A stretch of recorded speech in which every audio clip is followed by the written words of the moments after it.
answer that question. And Wolf Blitzer is at your old workplace, the Pentagon, right now. Wolf, what have you for us at this moment? There are strong indications here at the Pentagon that this war may be beginning right now, and that the president may be going on television later this evening to explain what exactly is going on. We've been hearing these rumors now all day, no confirmation, but in the last hour or so, the activity level here at the Pentagon has clearly increased. Officials working for Defense Secretary Dick Cheney, excuse me, and others, all sorts of officials are clearly gearing up for something. Wolf, let me interrupt. I'm sorry to interrupt, but David? We're going back to Baghdad now because we can, and we have Peter Arnett on our four-wire, but we are sending to them. Okay, hello, ahead, Baghdad. John, I'm recording. Come in. Go ahead. I can hear you and can record. Please come in to us from Baghdad. This is David French in Washington. All right, we've lost that for the moment. Back to the Pentagon again. Wolf, you were just reporting that there is new activity level. Hello, Atlanta. Atlanta, this is Holliman. I don't know whether you're able to hear me now or not, but I'm going to continue to talk to you as long as I can. The skies of Baghdad have been just filled up with the sounds of gunfire here tonight. There's still lights on all over Baghdad, and there are bullets being fired up into the air. You can see tracers along with other bullets going up into the air. We'll attempt to continue speaking with you as long as we can here. At this point in Baghdad, we cannot hear anything from Amman or from Atlanta, our two listening posts. We'll continue talking as long as we're able to do that, and just we have some hope that you're able to hear us, although those of us in Atlanta, or in Baghdad rather, will apparently not be able to hear back from Atlanta, at least for the time being. We'll continue. Sitting out by the airport. Okay. The Saddam International Airport, Robert. Yeah, all right. Robert Wiener, our producer, says that from the sounds of things, they are, the attack, if there is an attack on Baghdad, is occurring near Saddam International Airport. We're going back over to the window now to see what we can see. There have been some sirens here tonight, but we still have seen no signs of any airplanes coming in here. All we are seeing is the Iraqi response from the ground. Many tracer rounds that you can perhaps hear the sound of bombs in the background. I'm going to put our microphone out the window. I think you'll be able to hear this sound.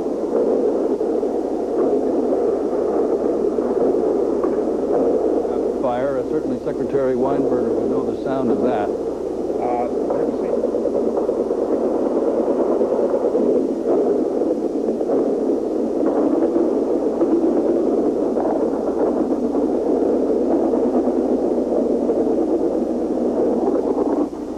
The night sky of Baghdad. The time here about 20 minutes to 3 in the morning.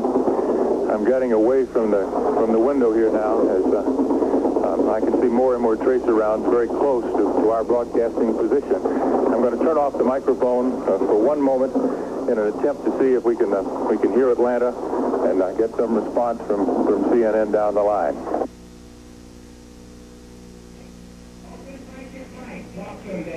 John Holliman, this is David French in Washington. If you're hearing now, we have been copying all that you said with the activity out near Saddam International Airport. It's our desire to continue with you there as long as you are able. So, John, bring back the sound if you can.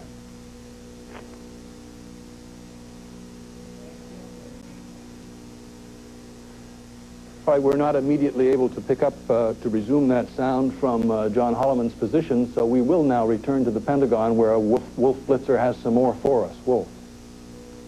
Yes, David, only moments ago, before I came into the studio here at the Pentagon, I had a chance to see two very senior Pentagon officials almost running through the halls, going up to Secretary Cheney's office. Let's go back to Baghdad and see what John Holliman is reporting in the meantime. There's a response here as if the city were under attack. The night sky filled with a hail of bullets and from anti-aircraft guns, and off in the distance you can hear what appears to be bombs of some kind hitting the ground, or perhaps artillery shells hitting the ground. There are loud reports, and you can feel the building of this very well-built hotel shaking underneath us as the attack apparently continues. We'll continue to be here, looking out the window, telling you what we can tell you. Baghdad is still not blacked out. And hi there. Is it possible to call United States, please? All right. Okay. Thank you. All right. We don't know. It's we got lights. We don't know. What are you looking for, Robert? My room key. Peter? Well, I told you I was right. I told you between 2 and 3, didn't I? Nobody listened. We got it out on the floor. 5 or 10 minutes of the trip. Yeah. So, this is nothing. Because no, it's not in me again. No, this is what's called TNT. Testing and teasing. All right. Atlanta, we still don't have any idea whether you can hear us. It's Holliman again in Baghdad. We'll continue to watch. They're shooting up into the night sky. I'm going to leave our microphone in the window on the hope that you're able to hear what we have here. We're going to try to evacuate our room, but we'll let you listen in on this microphone for a short time.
Baghdad for Amman. Baghdad An open microphone from Baghdad, from the hotel hotel room now being left, we believe, by Bernard Shaw, Peter Arnett, John Holliman, and their support staff there. There is a bomb shelter in that hotel. We heard them report earlier today. Back to the Pentagon and Wolf Blitzer. David, all day long we've been hearing rumors that the attack would start at night, Baghdad time, that the attack, if it did come, would try to take advantage of U.S. night fighting equipment, especially with the radar-evading stealth fighters. If, in fact, this is the real thing, and certainly from those gunshots we heard, it would appear to be the real thing, and that is backed up by indications that we're getting here in the Pentagon of stepped-up activity among the senior civilian and military staff. Let's go back to Baghdad, where John Holliman is back on the line for a moment. Temporarily, there's one bus now on the street down below. It's moving from south to north along Rashid, the street in front of the Al-Rashid. There's no firing underway at present, as far as we can tell. No signs of any tracers. And there are still lights on throughout the city of Baghdad, although, well, that's not 100% true. In fact, at this point, there are some tracer rounds that are, again, being seen going up into the air over this capital city of about 4 million people. We've heard some reports that sound like bomb blasts coming down, and that's been a few minutes ago. All right, Baghdad is beginning to be blacked out now. Large sections of the city losing its lighting, and we're going to go back to the window and look out over the city and see what we can see. There's a large oil refinery that is visible from our vantage point, and there's really, at this point, you would think that if there had been an actual attack, you'd see many things aflame, many things burning. There are no signs of that at all. We heard some sounds of what appeared to be explosions like bombs off in the distance, perhaps at Saddam International Airport, which is 10 or 15 miles from the hotel where we're located right now. But we see no sign of fire as we look out toward the west or the southwest. But we do see that lights are going out over the city as what is an apparent attack on the city of Baghdad continues. I'll once again put our microphone in the window so that if you're able to hear us, you'll be able to hear the sounds on the outside.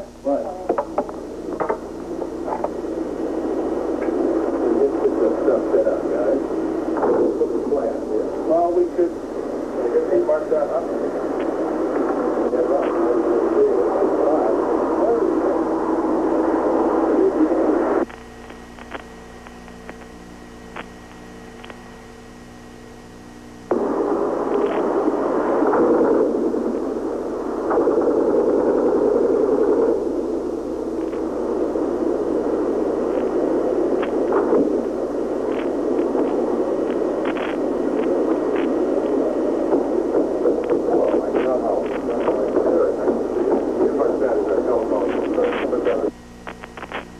Sounds of Baghdad for a moment, or perhaps we can have them lightly in the background as we go to the White House and Charles Bierbauer. Charles, your perspective there.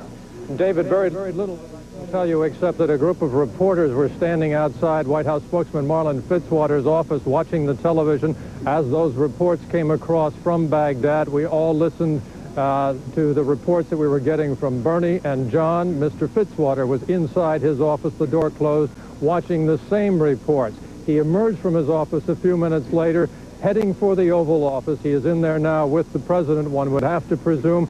All Mr. Fitzwater would say is, I'll tell you as soon as I can. We have had no indication, I must emphasize, no indication from here that any action is as yet underway, no explanation from here as to just what it is that is going on in Baghdad at this point. David, that is all I can tell you right now. All right, thank you, Charles. We'll go back to Wolf at the Pentagon for something more. Wolf. David, all day long there have been indications as well that the U.S. Air Force was trying to see exactly how far it could go in trying perhaps to provoke the Iraqis to taking the first shot. There are indications, though, that if this is the real thing, it's part of the U.S. game plan because it's now Thursday morning in Baghdad, and because of Muslim sensitivities, there was a reluctance to begin this war on Friday, which is the holy day of the week for Muslims. And if it is starting tonight, and let me caution everyone that we do not have final confirmation, we only have strong indications here at the Pentagon that there's all sorts of unusual activities. But let's go back to David French and see what else we can hear from Baghdad. Wolf, we can still hear John Holliman in Baghdad, and we'll go listen in. He can't hear me, but we can hear him. All right, we're told he can. David, a miracle has happened. We are now able to hear you as well. My colleague Peter Arnett and I are here at our CNN Baghdad Bureau. What I'm going to do is turn the microphone on continuous transmit for a minute. Peter and I are going to go to the window where there has been an attack here in Baghdad in the past 15 or 20 minutes. We'll open the window, let you hear some of the sounds if there are any, and we'll describe for you what has happened in Baghdad in the past 15 or 20 minutes. Just a second for us to flip the switch. And you have no idea, David French, how nice it is to hear your voice on this remarkable night. Peter, let's tell our viewers what's happened here. You've got a lot of experience with being under attack, of course, from your days in Vietnam and other places. Well, okay, John, what seemed to have happened about 20 minutes ago, the anti-aircraft weapons in the city center where we are living around the government buildings erupted in fire. There must have been 200 guns firing to the sky. We did not see any aircraft around, but we did hear the alarm sirens. About 2 minutes after that, there were loud explosions, obviously bombing in at least 3 parts of the outskirts of the city. We have no idea what those targets were, but they were in the direction of the airport and some military barracks. John? All right, Peter, I'm going to go to the window again so our viewers can stay as much in touch with the situation as possible. I've just seen an emergency blue flashing light on a vehicle down on the streets below. You can hear what I can hear, I imagine, and what we both hear is more of that eerie silence we were talking about before this attack began. On the main drag of Baghdad, we just saw one vehicle go by. There was a bus that went by about 10 minutes ago. The skies here were filled with tracer bullets. about 10 or 15 minutes ago, just before we heard all these explosions. Right now, a big portion of the city, the portion where we are, has been blacked out. We've lost electricity. Now off to the south of our position, we can see some more tracer rounds going up into the sky over some of the main downtown Baghdad buildings in the direction, generally, Peter, of the presidential palace. It is in the direction of the presidential palace, but the palace is barely a mile from here, as are the main communication centers, and the bombing has not come in this far yet. The attack did begin about 2:30 a.m. our time. The skies are clear. There's stars, but the city was deathly quiet all day. Traffic has been dwindling, and shops were closed, and people have been moving out. Now, here in the hotel, the Al Rashid Hotel where we are, there was some indication. Earlier this evening, some of our colleagues received calls from friends who said tonight may be the night for the multinational force to begin its strike, Peter Arnett, threatened strike against Iraq, and tonight it has come. John? That's right, Peter. I think it would be good for those of us in Baghdad to turn off our microphone for just a moment. We have our CNN colleagues, of course, all over the world.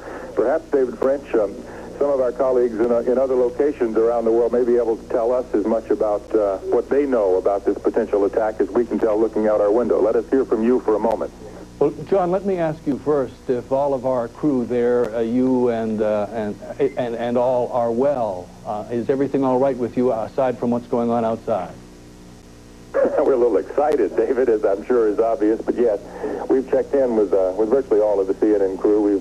We've done a head count. Virtually all of our people are here. Bernie Shaw checked in with us a few minutes ago. We don't know where he is right now, but the hotel has not been hit as far as we can tell. It's intact. And all of us seem to be okay. Chris Manich, our editor's got a cold. And you could probably hear her coughing in the background. Anyway, Peter's got some more thoughts, David. Right, we have a report the speculation here, David, and it's not particularly well-informed speculation, is that this early strike was basically aimed at seeking out Iraqi radar sites, and we expect much more to come down on us very soon. The attack lasted about 10 minutes. As I said, we are some distance from it.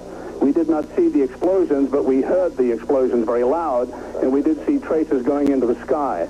John? I'd like to interrupt, if I may. Ask our John, colleagues, can you still hear me? You asked us if we were okay. We are. What have you heard from the Pentagon or from other sources in Saudi Arabia about this attack? John, I think you might have thrown it to me. I couldn't tell, but if you did, we have a radio pool report in from John Bascom. He's reporting that a squadron of F-15 fighter bombers has taken off from a base in central Saudi Arabia. The fighters, designed for long-range bombing at night, were completely loaded with bombs, according to this report, with missiles and with 20-millimeter guns.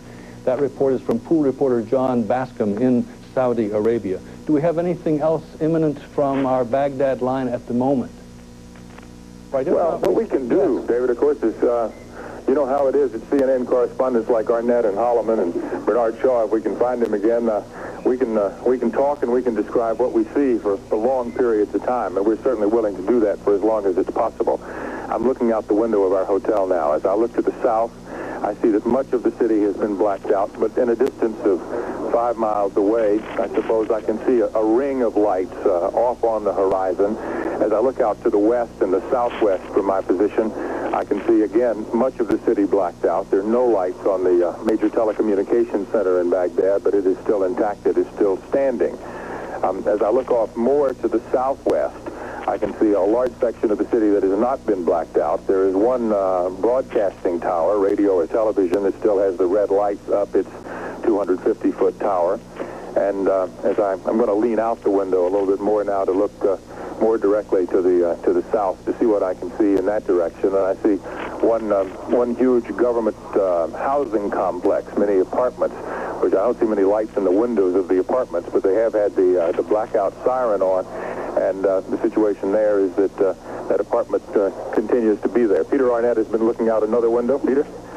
I was looking out the window earlier, John, and... Oh, Peter, look over here. Bernard Shaw and I were watching what basically we are starting to see now. There is a sky is lighting up, I guess, to the south with anti-aircraft fire. Some is bright red, other as flashes of yellow light.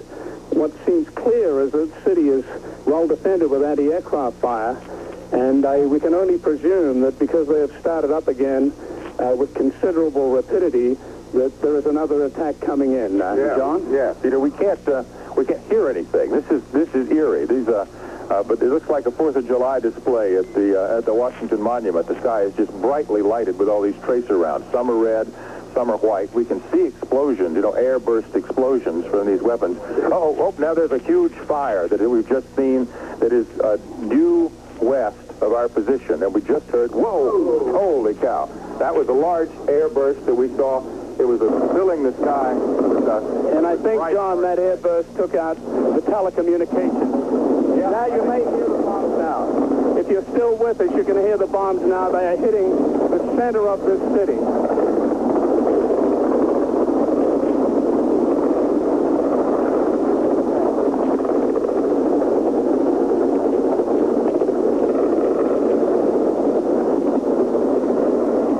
Crouched behind a window in here. We're about 3 miles from where the center of action at this point seems to be. The anti-aircraft is erupting again. We've seen about 4 bomb flashes. I guess the planes are circling and coming back in eventually for more targets. John? All right, Peter. I believe we just did see a blast at the main telecommunications center, which may be the center that controls our access to you over this particular circuit. I'm going to ask if you can still hear us in Atlanta and on CNN. Are you still able to hear us? John, we do still hear you. Continue. We do hear you.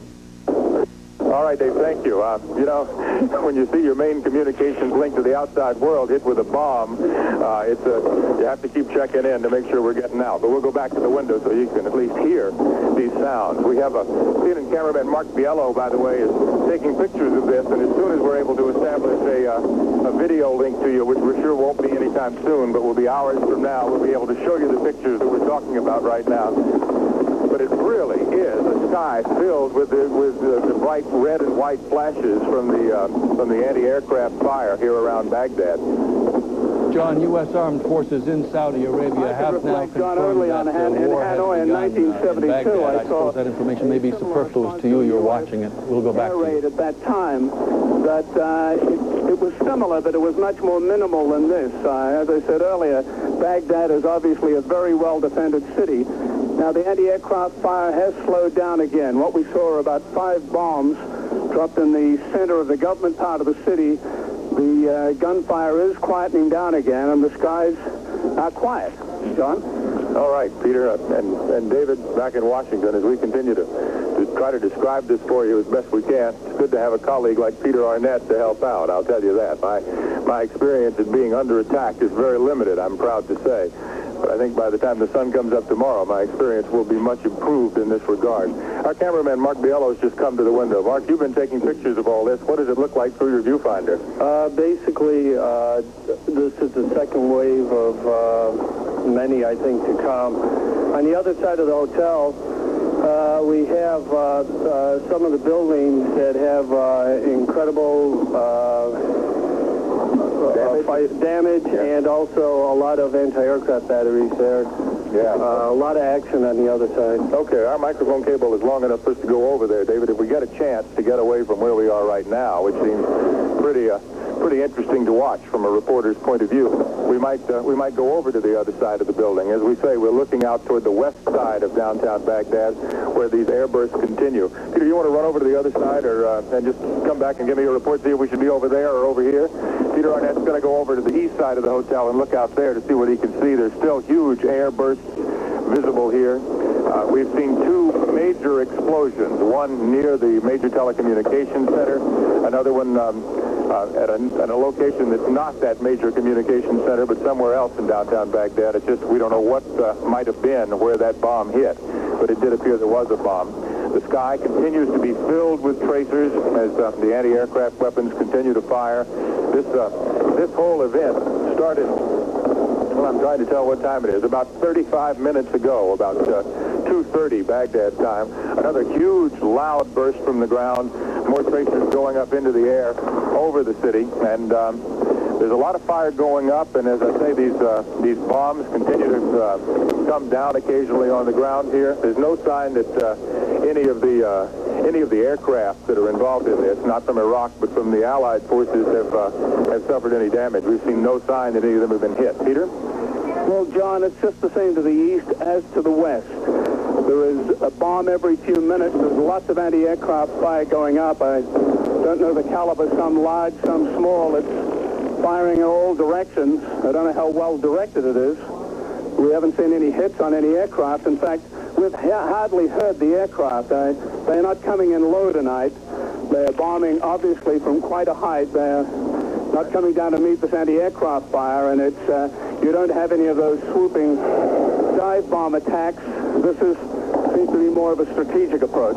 Peter, in your career, have you ever experienced this sort of a thing on a live broadcast before? The only equivalent was in Beirut in 1982 when the Israelis were bombing parts of West Beirut, but the targets were much smaller, it was much more predictable.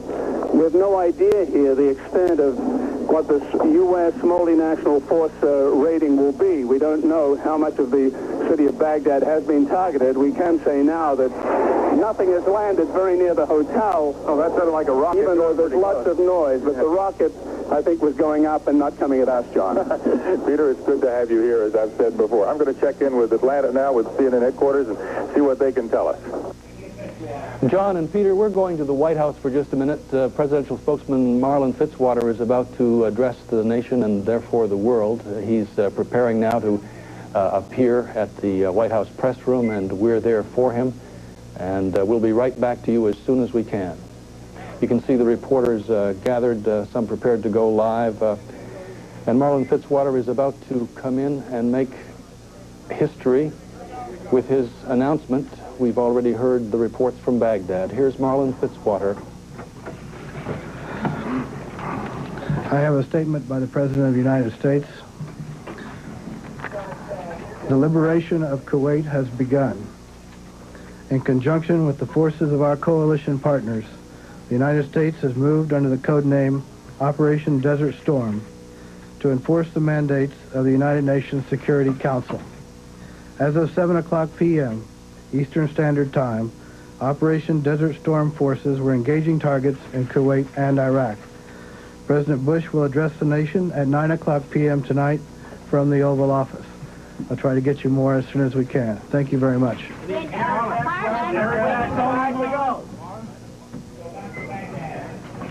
All right, Marlin Fitzwater not taking any questions. The President of the United States will address the nation in a little less than 2 hours from now at 9 p.m. Eastern Time. We're going back to the wire that we have to Baghdad.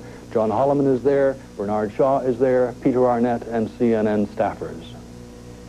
Okay, Peter, we're back. Yes, John, it's clear now that even in the darkness, the thick palls of black smoke are rising from the city, from government buildings, barely a mile and a half away. The bombing is intensifying now, and the explosions are coming closer to this part of town. There's lots of targets here that the U.S. may be interested in terms of communication centers, presidential palace, and other matters. The sky is illuminated now by very large flashes of explosions that I really don't know what they are. Yeah, well, that's true, Peter, and now the entire city of Baghdad has been blacked out. All the lights except on the very outer periphery of the city have been blacked out. Peter, why don't we see if we can make that light go out? If we have to smash it, let's do it. Let's get that light out. There's one light on in our room, which makes us more visible than we might like to be as we report. So that was a bomb that came down fairly near our hotel. We don't know how near, but you can feel it shaking the building a little bit as it came down. There's still more tracer fire. Yeah, all right. Peter says it's not a major problem, so I bow to his experience. The attack continues, of course. Peter Arnett and I were able to hear Marlin Fitzwater's statement announcing the beginning of the attack, and there's a very bright flash at a refinery building. It appeared that there were several explosions at once near a refinery. I'm going to guess this refinery is 5 or so miles away, but there's much activity on the ground there. Yeah, what we are seeing, John, is a series of explosions, probably 8 to 10 sharp white explosions that illuminated the towers And obviously they're aimed at destroying that particular refinery, one of several around Baghdad, and seen as a strategic target by the multinational forces. They are continuing to bomb that particular structure, a very large refinery with gray towers that is illuminated now with frequent explosions as the bombs land. John? That's right, Peter. It's obvious that the people who are doing the attack here have a very very tight method involved. I mean, we can tell that they know what they're doing by the way the attack is going on. We saw a series of attacks due west of the city from our vantage point, and now we're seeing a lot of activity in the area of this refinery. One thing after another, one bomb apparently coming down in the area of this refinery. It is not on fire. Oh, now there's something on fire. That was an explosion fairly near our location at near a mosque in downtown. We could sort of feel the reports from that. Another refinery closer to our hotel, which is under attack. This one is in the close vicinity of the presidential palace here in Baghdad. The anti-aircraft guns near our hotel are now pointing their fire almost straight up. Peter? I think what is most interesting to me, John, is that these bombs seem right on target. During the Vietnam War, there was a major problem with bombing targets in North Vietnam. Many bridges survived for years. Tonight, every bomb we've seen land seems to have hit something. They hit the refinery directly. They hit a communications tower directly. They have these laser-directed, the guided bomb systems now, which are certainly proving very effective here tonight, or they seem to be proving effective here tonight. That's right. If our colleagues in Atlanta could find some photographs from Iraqi television in years past of the major military day parade, the major parade ground where they do military parades, is directly in front of us now, and some of the bombing has occurred fairly near that location. Peter's going to go to the east side of the hotel and see what we can report there at this point, and we'll continue to look out the window. There's another, seems to be a lull in the activity now, and as we continue to look out the window, we hear more reports from an area we can't really see any activity, but we can continue to hear the sound of the incoming bombs in the early morning hours today. And as we look, there's a kind of a pallor of smoke over the city of Baghdad now from all the bombing that has taken place so far. No way to keep score on how many of these bombs have come down. The anti-aircraft fire is pretty well stopped at this instant, and you can continue to hear an occasional round go off in the background. Okay, the entire city has now gone black. There were some areas of Baghdad that still had some light on the west side, but except for the emergency power here at our hotel, the city is almost in total blackness now. Peter? Well, the anti-aircraft fire has died down. It seems to me that there's been at least 3 waves of aircraft here so far. And while we can't see activity, we can hear bombs landing possibly to the north of our hotel. We cannot see it. Around this government center where we are living, the anti-aircraft fire has stopped. But as I said, further out in the city, out in the outskirts of the city, there seems to be more explosions taking place, multiple explosions. Yeah. Peter, have you been to the other side of the hotel? Is it the same over there as it is over here? Indeed, it's quiet over there, too, but I think it's probably just a lull if President Bush follows through with his threats to attempt to prove to Saddam Hussein that he should leave Kuwait. All right, we're going to check in with our other colleagues around the network now. David will give you a chance to come in with anything extra that you've got. We'd like to go now to Saudi Arabia, where Charles Jaco is standing by, the kickoff point for what the president has named Operation Desert Storm. Charles Jaco, please. Charles, can you hear me? This is David French. Yes, I can. Yes, I can, David. Charles, we're ready for your report, and you're on. All right, there was a momentary lapse. I apologize. What I can give you now is this pool report from Central Saudi Arabia, and let me just read it from you. It was filed by the Associated Press and the Chicago Tribune. The war with Iraq began early Tuesday morning as a squadron of U.S. fighter bombers took off from the largest U.S. air base in Central Saudi Arabia. They quote an Air Force Colonel Ray Davies as saying, quote, "This is history in the making." He said he watched a group of somber pilots board their aircraft, taxi down the runway, and take off. This was apparently a squadron of fully loaded U.S. F-15 fighter bombers that took off. There's obviously a great deal more firepower than that involved in this attack. All we can say is that earlier this evening, we did see several F-15s, afterburners on, arcing into the night sky, heading north toward Kuwait from here. It did not seem to be unusual because almost every day since this crisis began, there have been hundreds of flights a day in and out of this area that apparently was part of this attack that's taking place. According to the pool report that I'm again reading from, the pilots took off at approximately 12:50 a.m. Saudi Arabia time. That was approximately 2 hours and 20 minutes ago. All we can say right now is that the military here where we are in Saudi Arabia has no further information. They say all briefings will probably come from Riyadh, the capital of Saudi Arabia. But as we said right now, according to this wire report, the war with Iraq has apparently started. David? Okay, Charles, thank you very much for that report. As we heard from the White House, the liberation of Kuwait, in the words of the White House, has begun with Operation Desert Storm. We're going now back to Baghdad, where we have John Holliman and the others. Thank you, David. We've done a little housekeeping here. We've checked in with all of our CNN crew members, wanted to assure all our loved ones that we are all okay.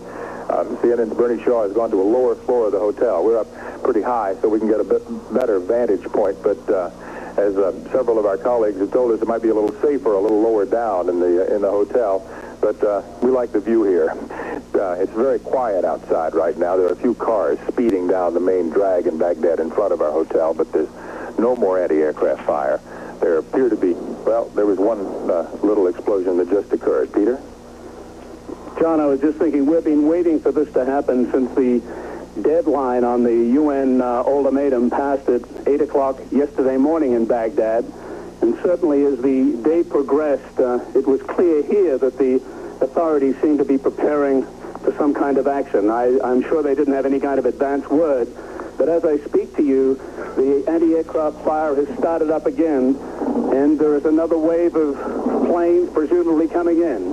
We have yet to see the bombs fall, but it's the same pattern of the previous at least 3 rays that we have witnessed. John? All right, the anti-aircraft fire is now going toward the south. We're looking out to the west, and we see the tracer bullets going to the south.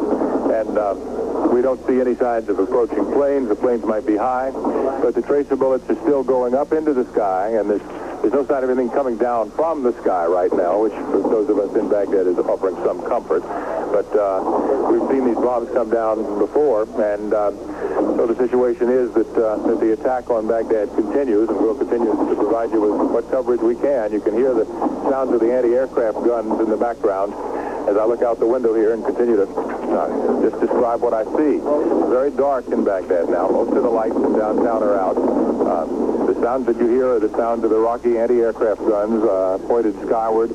We don't have any indication at all that these anti-aircraft guns have had much success. Certainly no signs of airplanes in any danger at all. And from what Peter has been able to determine from his experience in this, it appears that the planes are so high that the anti-aircraft fire can't get to them. And that's just something more to report to you tonight. There are a couple of trucks on the street now. We only heard one siren in downtown Baghdad. At the beginning. Yeah, at the beginning. Bernard Shaw joins us now. Bernie, you and I have a rule from the days that we both anchored. You always warned me, don't ever go on television out of breath. I'll give you another moment to catch your breath. Well, the reason why I'm winded is that I've just come from the bomb shelter, checking on the people here in the hotel, and checking on the employees and everybody else, and making certain where it is we should go. Yeah. How does it look down there? Does it look like there's a place of safety if we need it down there? Yes, it's very appreciated. Everyone is calm down there. The hotel officials are going about their business in a very orderly manner. No one is being allowed in the lobby, of course, because that's like walking a gauntlet of glass. Oh, really? There's a lot of broken glass there? No, I don't mean that it's broken, but if anything happens, if a bomb goes off near the hotel, you'll have shards of glass, and it would be very, very dangerous. Yeah. I was just thinking, Bernie, what does it say for the planes that the hotel has bulletproof windows? Maybe they're bulletproof, but they won't survive an explosion from some of the ordnance that they're putting down on this city tonight. Absolutely. Wherever you are following CNN's coverage of this, our colleagues in Washington and our colleagues in Saudi Arabia obviously know a lot more than we know, but we are on the receiving end of it. The skies are dark, and it is relatively quiet. And every time you get a break, this is an interesting psychological feeling. That's a call that we probably tried to place to our headquarters a few minutes ago. We'll see. Bernie Shaw is on that phone now, and we'll see if it's got some information for us, or if it's something else. Bernie, is that something our viewers need to know about? No, it's something that we need to know about. The hotel switchboard has just urged us to leave our rooms, and I said right away to the boys. Yeah, all right. Let's go ahead, Peter. Just to locate us. Bernie, Peter, and John will be back to you as soon as we can. We're going now to Saudi Arabia and Charles Jaco. Charles, are you still hearing me? Charles Yes, Jaco is just the air raid sirens are just now going off here near these U.S. bases in Saudi Arabia. We've sent the entire camera crews inside right now. We're all preparing to put on our gas masks that we've been told. There are sounds of planes overhead. We don't know whose planes there are, but air raid sirens are going off insistently. There are military convoys on both sides of me. We're being told to get off this platform and get inside into the air raid shelter immediately. But right now, everyone's been training for this, and it looks like we may have to. All right, Charles Jaco, that doesn't mean that he is in any imminent danger. Of course, we can't know that. He does have a place of shelter to which to go, and that's where we believe he is going. He is well equipped and cared for. We're going now back to Baghdad and our reporters at the Rashid Hotel. Baghdad, please come in. Peter Arnett reporting. I'd just like to give you a locator where we are. We're in the Al Rashid Hotel. It's a 14-story hotel. We're on the 9th floor. They say the windows are bulletproof. We're not sure about that, but it does give a great ringside view of what's been happening here this evening. The skies have been calm here for the past 10 minutes. There were at least 4 waves of bombers came in. They bombed an oil refinery, at least one. They seem to be bombing near the airport. There are other military installations it seems were hit. We saw some explosions within a mile of us, maybe a communications center, but the skies are indeed calm right now. We don't know if this particular stage is over. I have Bernie Shaw here again. Bernie? And Peter, I'm trying to see, do you know what happened to our set of binoculars? I want to see if we can establish the outline of the TV tower from which we've transmitted all our reports. Yeah, John, can you see it? Yeah, let me go back to the window, Bernie.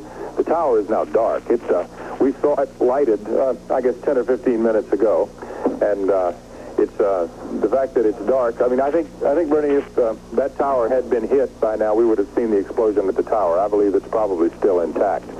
We did see an explosion at what appeared to be an airburst almost near the main telecommunications center in downtown Baghdad.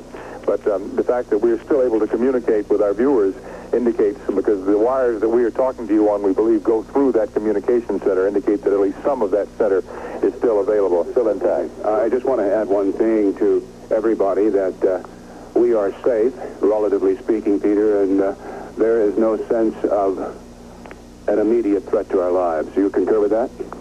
I would concur to that. We are safe here. There has not been an explosion with a mile or two of us. We are some distance from important government targets, and as far as I'm concerned, I've been through a few of these in the past.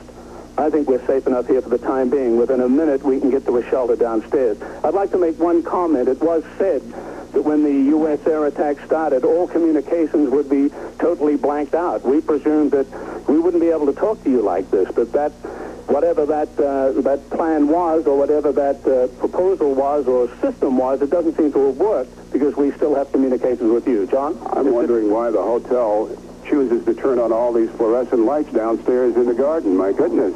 I think, Bernie, they don't have anybody willing to go out there and turn them off. I think that's what it is. The hotel has emergency power, and when the main electricity goes off, as it did to our broadcasting system here, we could. This tracer fire here is going very high in the sky over the hotel. Peter, I've had a sense all along during the initial raid and then the second run and the third, I had a sense that the anti-aircraft gunners were shooting at what they could not see. Well, I commented earlier that I think these planes are flying very high. It's basically strategic bombing. That's why I'm not really concerned about the lights in the garden. I think these planes coming in have designated targets. They're locked onto them. The fact that they have been so successful, it seems, with their bombs indicates that they have prearranged targets, and I hope that one of them is not the Al Rashid Hotel. We all certainly hope that. We had been told by some officials several weeks ago that for some of the aerial assaults that the United States and the coalition forces were planning, our hotel, because it is a major, tall, very recognizable building, was a point that the planes would come to before they turned in one direction or another. We don't know if that's true or not, but that's what some of our colleagues were told, and we've seen no signs of any airplanes around the hotel. Let me describe for you what I see out the window now. More tracer fire from the anti-aircraft guns. Another entire section of Baghdad went dark for about 2 seconds just now, and then the lights came back on, I guess as emergency generators were turned on, or as whatever caused the lights to go out was restored. And we continue to see the tracer fire, and off in the distance we can continue to hear what may be the sound of bombs coming down, but there are no very noticeable explosions in our position. We're not being rocked and rolled by anything here by any means at the present time. Yeah, Bernie? John, it occurs to me that this attack is going to just shake the psyches of the Baghdadis here. This is unprecedented, and I'm really anxious for daybreak to come so that we can get out and see what has been wrought here. All right. Daybreak is only 4 hours away, and if we make it that long, we'll certainly be able to do that. I'll tell you, in my conversations, Bernie, with the people of Baghdad, they've always said, oh, we had all these rockets come in the Iran-Iraq war, and I kept telling the people who I spoke with, well, you know, the American and the coalition forces have bombs much stronger than the ones that came during the Iran-Iraq war. Oh, no, we'll be all right, they say. I have a feeling that when dawn breaks here in Baghdad, the Iraqis are going to have a whole different level of feeling and potential respect for the Allied forces. Let's check in with Atlanta just for a moment to see if they can give us some more information from any of their outposts around the world. Dave French in Washington, CNN colleagues around the network, what can you tell us? Well, John, thank you. This is David French in Washington. The President is going to address the nation at 9 p.m. Eastern. We will be carrying that live. There will be followed by a briefing. Secretary of Defense Cheney with Joint Chiefs Man Colin Powell, General Powell, right after the President speaks. We're going now to a report from Riyadh, where our John Sweeney is waiting. Please come in. In Riyadh, the official military information bureau is still closed. However, as of a few minutes ago, the air raid sirens in the Saudi capital went off. They're still going off at this time. We have no visual indication that any incoming artillery or missiles have arrived or indeed are on the way, but we can report that the air raid sirens are going off. The military, as I say, has been silent. About 2 hours ago, we heard a huge noise, and it was confirmed that 4 KC-135 super tankers had left the airbase. These are the planes, of course, that refuel other fighter planes and bombers, American fighter and bomber planes, over the area. So they're in the air. They also could be deployed to refuel the B-52s, which presumably could be coming from Diego Garcia, the island of Diego Garcia, although we don't know that. John Sweeney, thank you. We're moving on now. We also heard from Charles Jaco at his point in Saudi Arabia at an undisclosed air base that there was an air raid underway and he was being taken to shelter. Richard Blystone is in Jerusalem now. Richard. Richard Blystone is standing by in Jerusalem. Probably a little difficult to hear. Richard, please come in. I hear you fine, David. The most violent day, they say, in the history of warfare is almost an hour old, and most of Israel, I can say confidently, doesn't know anything about it. It's 2:30 in the morning here, and the streets are unnaturally quiet. The Israeli government, of course, does know about it. The Prime Minister says he has been informed. The military will be making a statement very soon. There is no sign whatever that Iraq has intends or is making good on its threat that if war breaks out, it will send missiles and or bombers against Israel. As I ran down here about a half an hour ago from my hotel to make this report, there was almost nothing moving in the streets, a couple of police cars with blue lights flashing. The radio here now is broadcasting CNN live. The Foreign Ministry also is watching CNN. A lot of people now are getting their news from CNN. Thank you very much, Richard. And because the diplomats are there watching, and of course we want to know too, we're going to New York at the UN, where Jeannie Mose is standing by and has been copying all that we've had to say. Jeannie. The Secretary General of the United Nations is up in his office right now watching TV. We're told 2 of his aides just went up to see him, and they speculated that perhaps the United States might ask for a meeting of the Security Council to brief and inform the members of what was going on, although that has not been requested yet. We're not sure whether it will be or not. It would be customary in this kind of situation. But I would not expect the council to be doing anything much, because basically this action was authorized by the UN Security Council when it passed a resolution saying that countries could use all necessary means if Iraq didn't get out of Kuwait by the 15th. So here at the UN now, most of the ambassadors have left. They are not here at the moment, but the Secretary General is up in his office, and perhaps the ambassadors will gather later. Thank you, Jeannie Most. At the United Nations, the place from which the edicts were issued that caused tonight's operation, Operation Desert Storm. John Holliman in Baghdad. Something has changed, David. All the lights in the city of Baghdad are now out, from everything we can tell. My colleaague Bernie Shaw is with me as we look out on this now dark city. It's absolutely pitch black. And even though it's pitch black, for some curious reason, the emergency lights are working here at the hotel, but I can definitely see smoke. Yeah, there's a that flicker of light out there. Yeah, there's a pallor of smoke over the whole city, Bernie. There were several explosions, pretty big explosions, maybe 5 or 10 miles away from where we were standing a little bit earlier this evening in the attack. And there's been a lot of smoke from that. And also, don't forget that early morning fog that we were talking about early this morning, it's about the time for that fog to begin to roll in again. So, well, I know the people here on the ground are praying for fog. It was very thick. Our charter couldn't come in yesterday morning, and I know they must be praying for fog. I want to go back to a description. When this first happened, when this burst upon us, I was trying to come up on the air. I'm told that we did get out. To describe for you, ladies and gentlemen, what that looked like against a canopy of a black sky.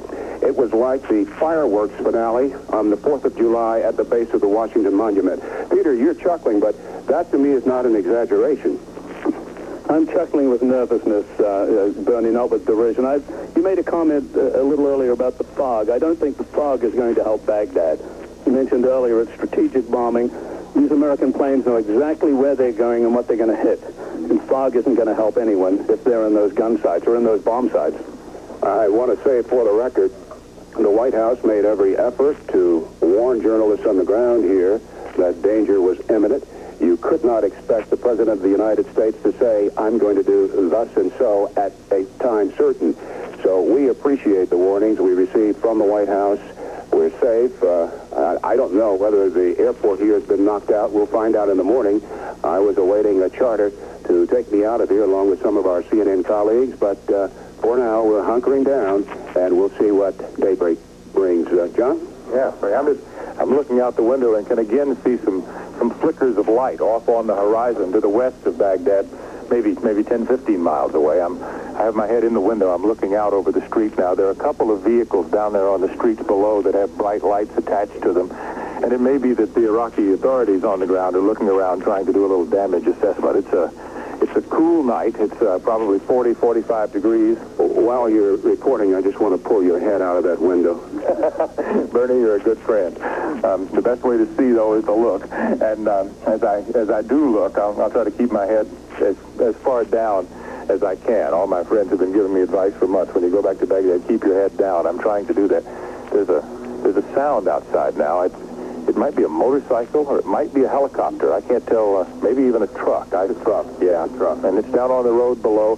Maybe the July the 14th bridge that goes across in the area where the United States Embassy was before the embassy was shut down here. You know, that fellow the driver of that truck must know something we don't know, because I damn sure wouldn't be on the road right now. I'm not real happy to be in this hotel, Bernie, but we're here. And let's do this. There's still a few lights on the streets below. There are obviously some government vehicles down there doing some damage assessment, but the skies over Baghdad are quiet now. And, Bernie, maybe very soon we should check back with our colleagues and see what else they can tell us about what's going on. Before we cut away from Baghdad, I just want to say, if you were just joining CNN anywhere in the world, we are reporting on the third, was it the third wave, Peter Arnett? Probably 4 or 5. We are reporting on the 4th or 5th wave of bombing runs and the reaction on the ground of Iraqi anti-aircraft guns. And Bernie, I believe they were the F-15Es from Saudi Arabia that were reported on CNN earlier. They were apparently coming in this direction, but it has been deathly quiet here for about 20 minutes. It seems that this initial raid is over. Let's take John's suggestion and go back to Atlanta now, just in case our colleagues on the network have more information for you. Bernie Shaw, Peter Arnett, and John Holliman at the Al Rashid Hotel in Baghdad. Of course, we'll be back to you, and thank you very much for your reports. We're happy to see that you're in good spirits. You have a terribly large story to report. We're going now to the White House. President Bush will address the nation at 9 p.m. Our senior White House correspondent, Charles Bierbauer, is there. Thank you. David, I think that as we find the detail unfolding in what is transpiring here tonight, we will see that the timing is very meticulous, and that when the President speaks here at the White House at 9 p.m. Eastern Time, it will be 5 a.m. in Baghdad. Dawn will be approaching, and people will there be getting a sense of just what has been wrought in the course of the night. And there was a purpose behind that, to have the President make his address after these first waves of bombing have taken place.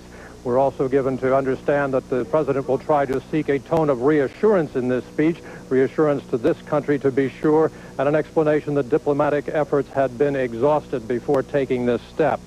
We also understand that the congressional leadership, the main people on Capitol Hill, that would be Senators Dole and Mitchell, Congressman Foley, and Michael, have been informed by the President. David? Thank you, Charles. We'll be back to the White House again, the presidential address to the nation at 9 p.m. We go now to Jerusalem, and Richard Blystone. David, here in Jerusalem, the Israeli army has just made an announcement over the Israeli radio. It has advised Israelis to stay home and to open the kits, these boxes which contain their gas masks. It has told them to stay there and keep listening to the radio. However, there is no alert here, there are no sirens, and there's no indication that the possible Iraqi attack for which the gas masks are intended is even underway or planned. Back to you, David. Thank you very much. Richard Blystone reporting that Israeli citizens are being advised to break out their gas mask kits and have them nearby. We're going back now to Baghdad at the Al Rashid Hotel. Bernard Shaw, Peter Arnett, and John David, this is Bernie. Go ahead, Bernie. I'm just crouching down here on the floor to get a better point of observation. The sky over Baghdad is black. You can hear an occasional truck or car go by, but you wouldn't know that there's life outside these windows. We no longer see tracer bullets.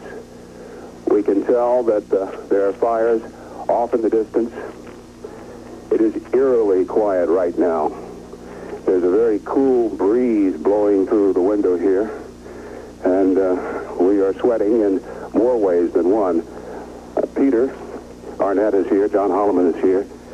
You know, it occurs to me I didn't get dinner tonight. We have tuna fish, Bernie, lots of tuna fish. We have put in stores of supplies here. We've got tuna fish and crackers and lots of water. Now, if this is going to be a short war, as experts in the United States suggest, maybe we won't need to eat too much of that. John, here we are for you. I just would tell you, Peter, that I hope we do, because I had a very difficult time at Iraqi customs at the airport bringing in a huge case with 100 pounds of canned tuna fish in it. I hope we get to use it. At any rate, let me stick my head up near the window again and look out and tell you, as my colleagues have reported to you in the past, it is extraordinarily quiet here now. There are no signs of anti-aircraft fire. One thing that seems singular to me is that, 4 weeks ago, there was a major drill in Baghdad for blackout procedures. And they were able to black out one side of the city one night, and then the other side of the city the other night, and were able to do it very efficiently. The Iraqi government is so well organized. It's just singular to me that it took them nearly an hour to black out the city. Well, they are well organized, but Peter? No, my feeling is that this was a surprise attack. I think the impression was given to us and maybe the rest of the world, we're in a cocoon here, that there'd probably be 48 hours of possible negotiations, renewed attempts to get some peace movement going. And that's why, while there was tension in the city today, there wasn't too much concern. There wasn't much concern around this hotel. Many journalists had made leisurely plans to leave in the morning on a scheduled Iraq Airlines flight. Don't forget the CNN charter. And there was a CNN charter coming in for Bernard Shaw. So the fact that the president did order the raids tonight seems to me to be a surprise attack. It could well have caught the Iraqis off guard. We don't know that, though. Well, we have to wait to hear President Bush's address, not only to the United States, but to the world.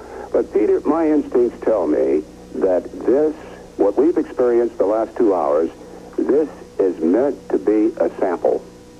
Yeah, I think that's right, Bernie, because if the Iraqis, or if the coalition had wanted to destroy Baghdad, they would certainly have been able to do a lot more than they did here. And we don't know, of course, what's going on in Kuwait right now. We won't know till we learn from either somebody there or from government United States or coalition officials in Saudi Arabia. Peter?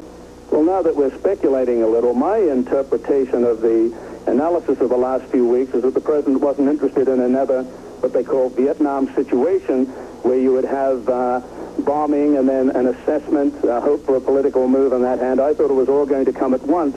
In fact, in the very distant horizon, we can see the sky lit up with bright, seemingly bright yellow,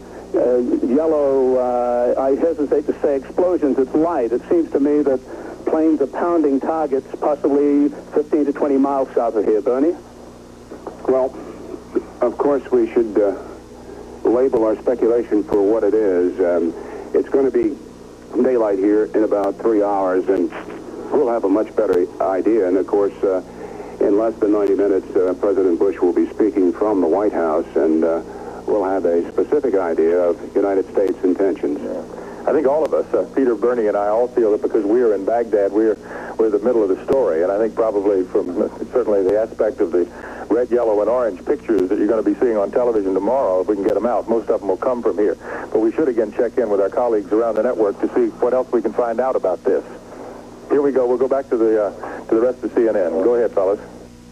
Thank you very much, John and Bernie and Peter, reporting from the Al Rashid Hotel in Baghdad, where Operation Desert Storm has struck with air power attacks by the multinational forces.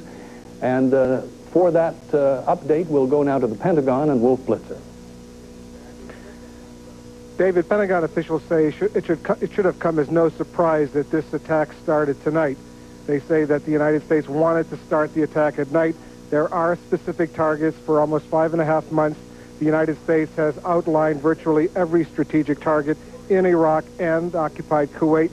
The U.S. airstrike was almost certainly designed to begin with the stealth fighters, the F-15Es, the F-16s, as well as the Tomahawk unmanned cruise missiles that have been stationed in the Persian Gulf aboard some of the aircraft carriers. There are 2 there now, as well as the battleships Wisconsin and Missouri.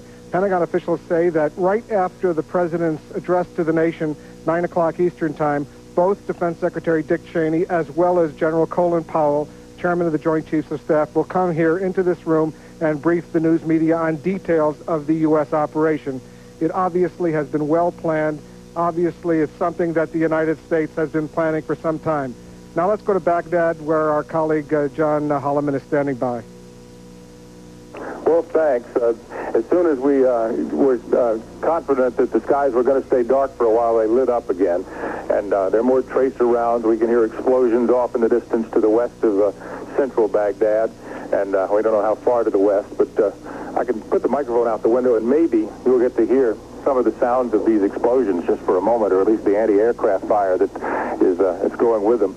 It's like a rumble, almost like an earthquake sort of a sound, or a giant diesel engine revving up off to the west of our position. The sky is filled with tracers.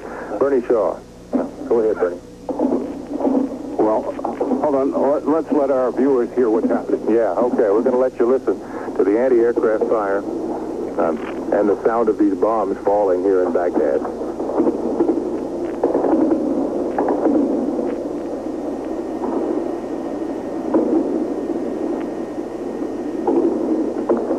Of the Iraqi anti-aircraft fire is not as great as it was an hour ago, is it, Peter? No, it's not intense in that part of the city. And what interests me, John, is that there doesn't seem to be any surface-to-air missiles going up. Now, whether these were knocked out in early strikes, I don't know. But the Iraqis do have several hundred SAMs that are capable of knocking down any aircraft up there. Bernie? And, Peter, the Iraqis could be holding their SAMs in abeyance.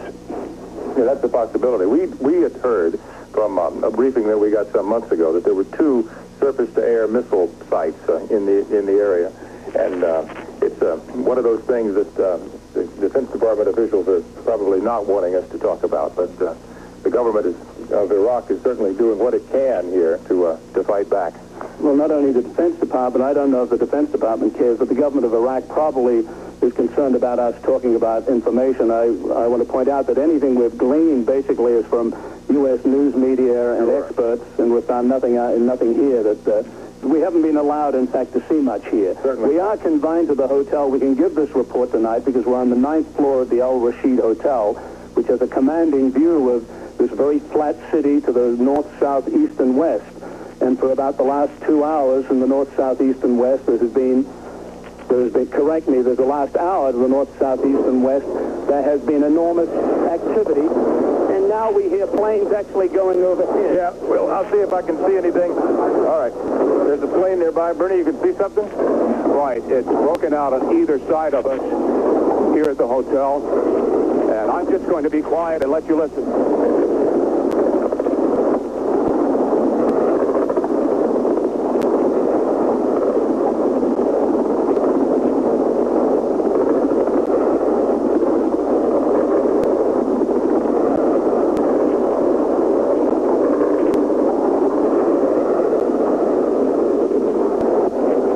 What we can see, Peter and I, the refinery that we told you about is still hit again, and we can hear jet planes flying overhead now, and the anti-aircraft guns going up to attempt to hit those. And we can see some bright orange flashes off in the distance here on the horizon in Baghdad. And again, the sky is filled with tracers from the anti-aircraft weapons as they go up. Yes, John, this is the heaviest raid so far, so close in. Maybe the outskirts have been pounded this way, but certainly several planes came right over the hotel and hit targets within 1.5 miles of us.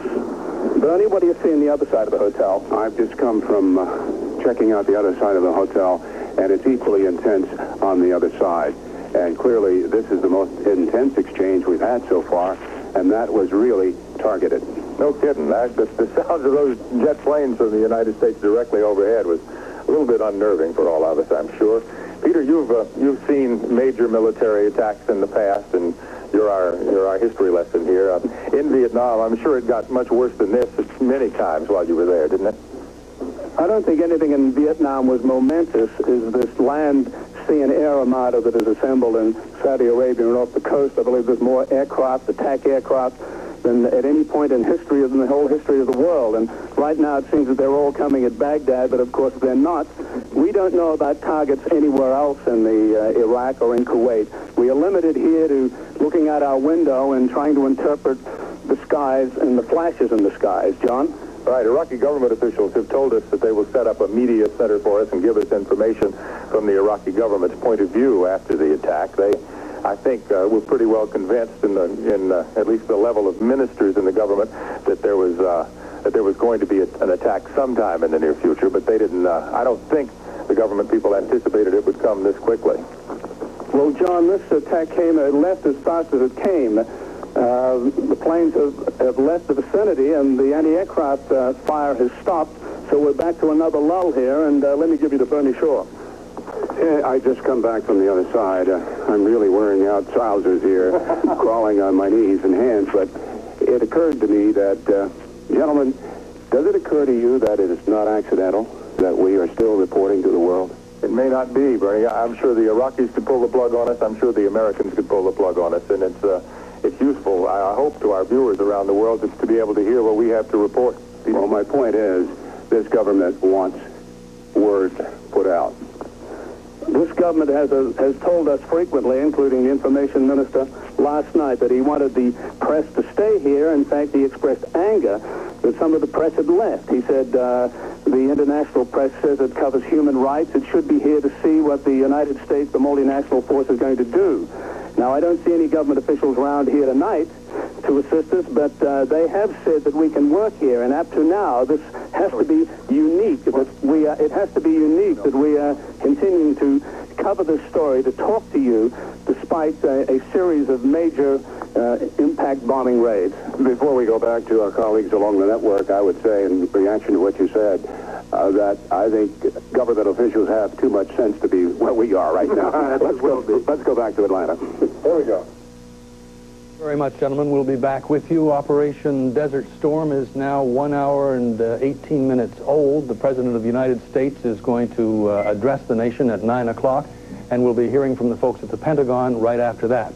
Our colleague James Blackwell from the Center for Strategic and International Studies is now with us to talk a bit about the logistics of what is happening on the battlefield. Mr. Blackwell. David, the pattern of the bombing, as has been reported by Bernard Shaw and John Holliman, and in fact, they are serving as quite excellent scouts. They're doing a heroic effort. I'd want to have them in my cavalry unit any day, the way they're going right now, indicates to me a pattern.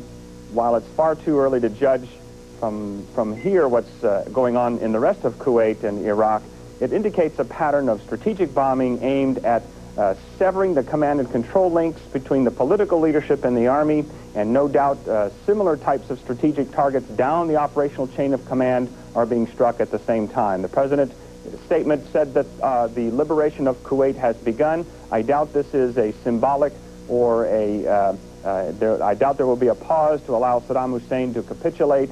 I think this exhibits a pattern of a very serious war that's going to unfold. I think they can expect continued waves of this nature to hit in Baghdad, hitting strategic targets just as they've already seen some of the government buildings go up in smoke, the refinery, and off in the far distance, the low rumbling sound is probably 2,000-pound bombs coming from B-52s. All right, James Blackwell, thank you very much. We'll be back with you a bit later. Let's go to the White House now and our senior White House correspondent, Charles Bierbauer. Charles. David, President Bush, as you know, is going to make a speech tonight to explain just what it is that is going on and why he has given these orders. In fact, we were told by White House spokesman Marlin Fitzwater that this is a speech the President has been working on for 2 or 3 weeks, that he has gone through about 4 drafts and has done most of the work on this himself. It'll be about a 10 or 12-minute speech. What is indicative of this kind of approach by the President is that this has been a process that is building. Mr. Fitzwater said decisions have been made incrementally leading up to the decision to launch the attack today. Indeed, the spokesman says that the President has had 5.5 months to prepare for this. And so what we've also heard from a number of people in the White House is that George Bush was amply prepared to use force almost from day one back in August when the attack on Kuwait itself was launched. The President, at a little before 7 o'clock, was in the Oval Office with some of his key advisors. He was watching the reports coming out of Baghdad from ours and other reporters there. The view was that this was happening exactly as scheduled rather. At 7 o'clock, he told his spokesman, Marlin Fitzwater, to go out and announce it. The President was described as calm and matter-of-fact. Prior to 7 o'clock, in the hour between 6 and 7, he called the congressional leadership to inform them of the actions he has taken. He has placed a number of calls to other world leaders. We don't know exactly who yet. That also took place in that same 6 to 7 o'clock time frame. So again, we will hear a speech that has been largely crafted by George Bush himself in anticipation of the action that he was going to call for this evening. David? Charles, thank you very much. Of course, a very nervous part of the world also is in Jordan. We remember that Saddam Hussein threatened that if he was attacked, he would attack Israel. And of course, lying between the two places is Jordan. Doug James reports now from Amman. We've been told that Jordanian... Go ahead, Doug. Sorry.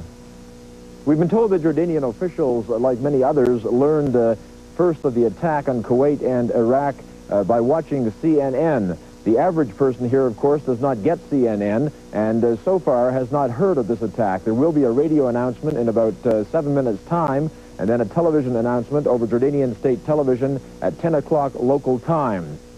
The only reaction so far from Jordanian officials is that the attack has taken them by surprise. They said they were led by the State Department to believe that there would be at least a little bit more time for Iraq to decide to pull out of Kuwait before any action of this type began. Of course, here in Jordan, there is considerable concern because the country is wedged between the two powerful neighbors, Iraq and Israel. At the moment, everybody is waiting to see what kind of reaction there might be from Iraq and what response Israel might have to that. This is Doug James reporting live from Amman, Jordan. Right, we've just had a report from the pool reporter in Daman who reports that he believes that coming into Dhahran now are missiles. That is a large Saudi oil town on the coast in the eastern province. Once again, the pool reporter from Dhahran in Saudi Arabia believes that he hears incoming missiles. reporter Jim Hickey making that. Now let's return to Baghdad. We have 3 reporters in the Al Rashid Hotel. Come back in. Okay, David, John, I'll start. Bernie and Peter are here. Just as you came to us, the skies lit up again with anti-aircraft fire. All right, we're going to let you hear it.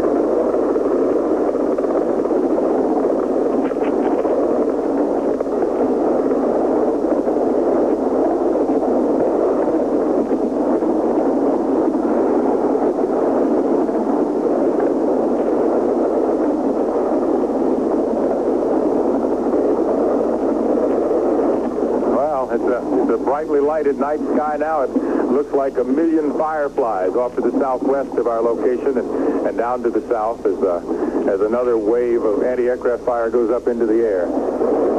It's like the beginning of it, John. There's all this anti-aircraft fire in our vicinity, but the explosions, this one a huge rose-red explosion probably 10 miles away, lighting up the sky. The guns near us have stopped firing. I get the impression that planes are just coming right over the city, and these anti-aircraft are picking them up, but they're just going on to their designated targets. And as I said, as we have noted, there's been no apparent hits on any of the attacking aircraft that we can see. Gentlemen, we are seeing an example of surgical bombing. Explain that, Bernie.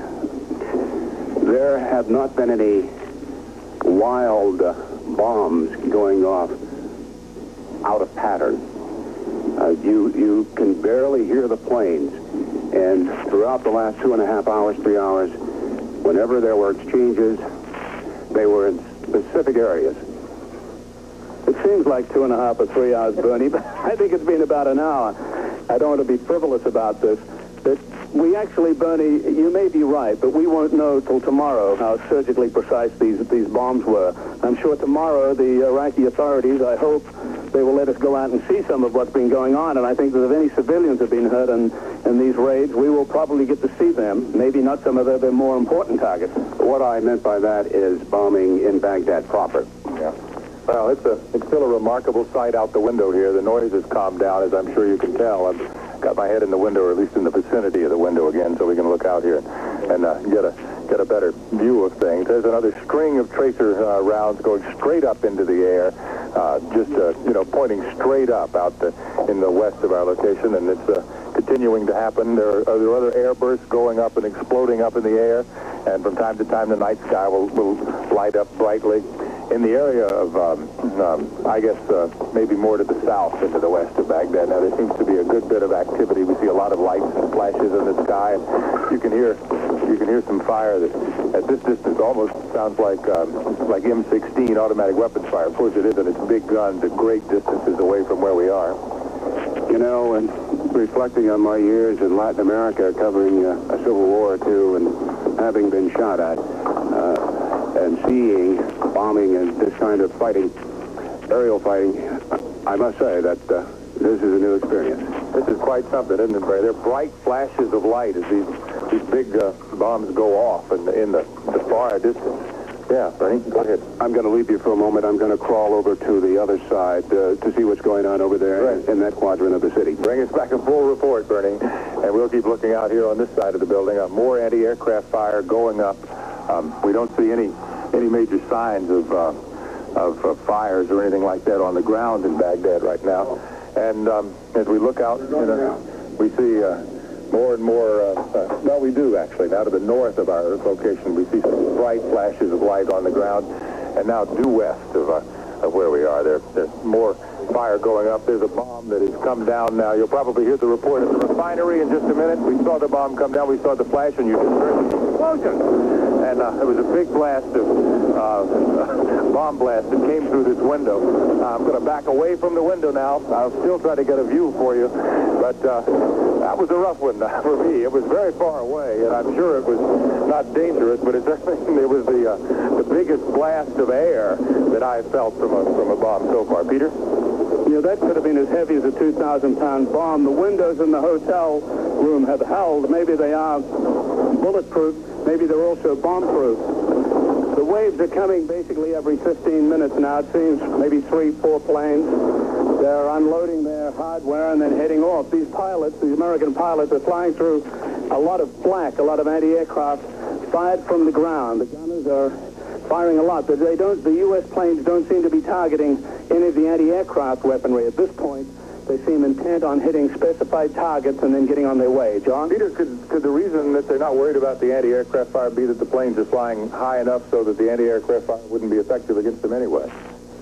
No, I think it would be too difficult to try and figure out where the anti-aircraft fire is, John, at this point. Don't forget, this seems to be a strategic attack on Baghdad. It is not preparation, I would think, for a ground assault. So there is less need to specifically knock off every weapon that's going up to you. All right, Peter, I'm going to go back to the window because I see some bright light off to in one direction from our location, and I see more and more air bursts. It looks like there are 100 fireflies off in the southwest of where we are now. It's just that, and the fireflies are flashing brightly one after. It's like sparklers on the 4th of July at a great, great distance, many miles away from where we are. The blast that came through this window a few minutes ago was very much like the first blast you feel when you're out at the countdown clock at Cape Canaveral for a space shuttle launch. It was just a powerful wave of hot air that came into our location here, and the sky is still alight. We see some more anti-aircraft rounds going off one by one. There's no great noisy barrage of anti-aircraft in Baghdad now, but we do still see things, and I'm going to look out the window and see if I can see where this bright light is coming from. I actually can't. It's in the direction, I guess, generally to the south of where we are, but I just, because of the way the hotel is built, I can't see around enough to tell you precisely where the bright light's coming from. It could be anywhere away to the south of the west there, John. It's the skies are lit up frequently, and out there somewhere there is a terrible pounding going on, and it seems to be much more serious than it is here in the center city. And it has been continuing now for about an hour and a half, and obviously the U.S. Air Force is serious about its mission here tonight. Absolutely. And there could be some planes from other coalition members as well. We have another, I won't call this a lull, but well, there's an airburst directly, not directly overhead, but it's visible up in the sky rather than down on the ground, out in the southwestern direction generally from where we are. And as I look out, Peter? What I think is very eerie about this, John, is that quite a few of the explosions, most of them haven't been accompanied by the sound of aircraft. I don't know if we're getting cruise missiles coming in here, or that is guided cruise missiles, or these planes are flying very high. We did hear at least 2 or 3 aircraft come over low over the hotel, but we really don't know where all this flak, all this bombing is coming from, and I get the impression that the anti-aircraft fire is all over the sky. They don't seem to have much idea either, John. Yeah, and I think we might be able to hear something, and we do hear something now. I think this is probably coalition airplane fire again. There's a loud, rushing sound like the sound of a jet engine nearby, and a lot of anti-aircraft going up after it, but no sign of any connection between the anti-aircraft fire on the ground and the skies above. I'll attempt to get back to the window and have another look out and see what I can see down below. And well, you can hear it echoing off the concrete buildings in downtown Baghdad, and it could even be that some of the echoes that we're hearing now are from the area of the Tigris River, which is very near where we're located. You can hear some more sound of anti-aircraft fire. And Peter, that sound that we just heard with the echo after it, was that did that sound to you like an airplane sound? No, I think it's just anti-aircraft fire. They've got Russian weapons here. They've got all manners of equipment, of which I'm not overly familiar with, John. So it could be they're just noises in the night in one sense. Exactly, noises that we're not too pleased to be close to, but we'll continue to be. There's no place for us to go. We've been told to stay where we are, and we'll certainly do that.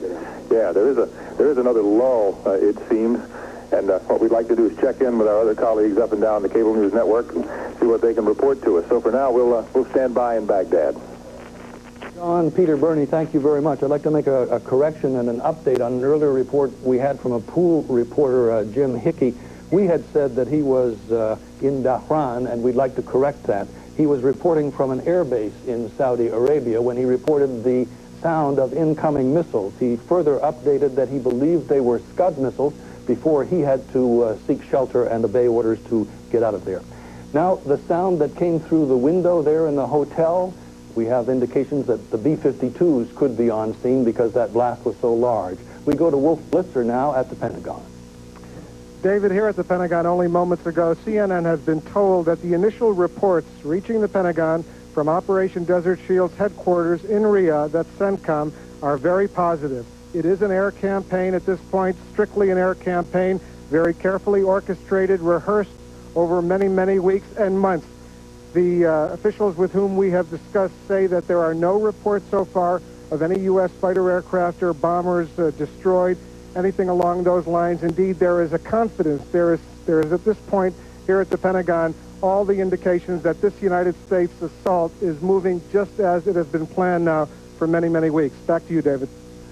Charles Jaco is standing by for us in Iran. We remember when we last saw him, he was hastily grabbing a gas mask and getting out of there. Charles, you're back. I'm glad to see that. Please update us. Do we have Charles Jaco? Go ahead. We're now told it was a national air raid alarm, a national air raid alarm that did not affect the situation here right now. Apparently what happened was the air raid alarms went off.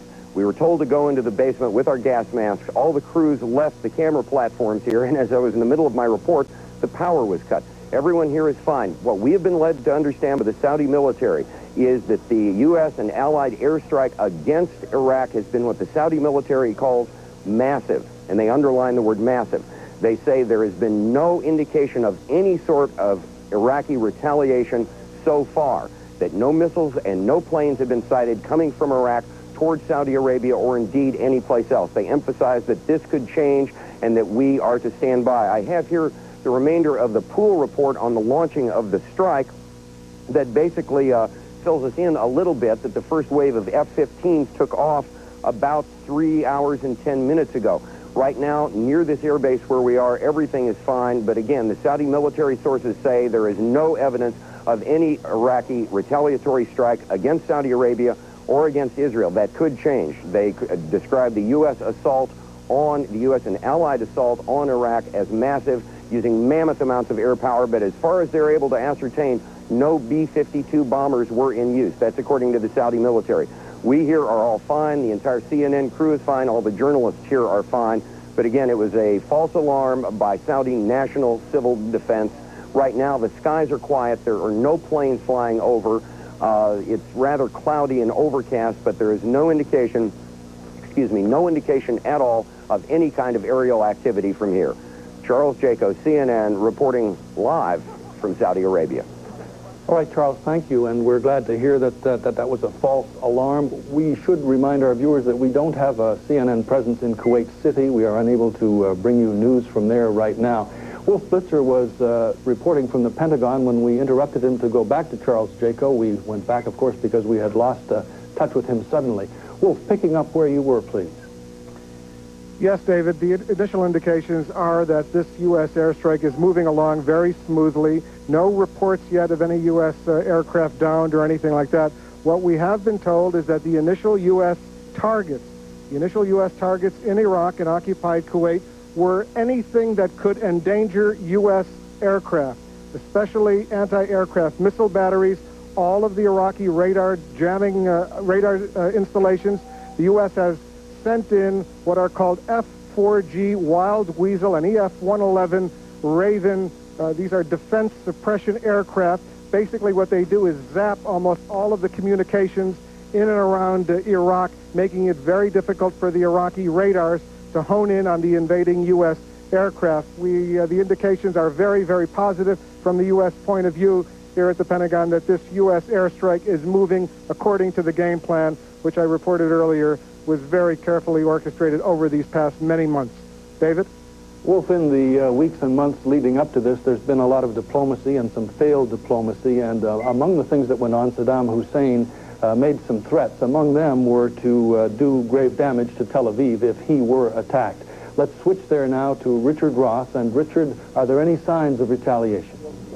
No, so far Tel Aviv is quiet this morning. There is no sound at all almost in the city. Everyone in Israel has been urged to stay inside their homes as the government instituted what's called a national economy emergency system. But people have been advised to open up their protective gas mask kits and keep them nearby. And if anyone has to go to work, While they are there, they are urged to take their gas masks with them. The public is urged also to listen to the radio. And Israel radio has sprung alive with the reports from Mideast capitals, including reports from CNN, keeping everyone here up to date on the situation. This is the city that Saddam Hussein said he would attack with missiles should the multinational force attack him.